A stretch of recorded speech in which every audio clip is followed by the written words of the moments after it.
سامعین کرام السلام علیکم۔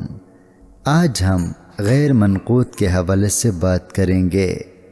شاعری میں فقط ایسے حروف اور کلمات کا استعمال جن میں نقطے بالکل نہ آتے ہوں شنید ہے کہ اکبر اعظم کے ایک درباری شاعر فیضی نے سواطع الکلام کے نام سے فارسی میں قرآن مجید کی غیر منقوط تفسیر لکھی تھی۔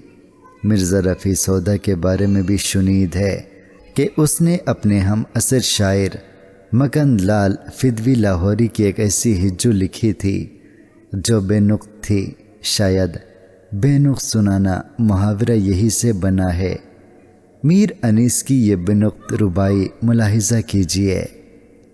آدھا کو حرام کا مال ملا، حر کو اسد اللہ کا لال ملا، واللہ کلاه سر سرور ہوئے حر، حلہ ملا معصومہ کا رومال ملا۔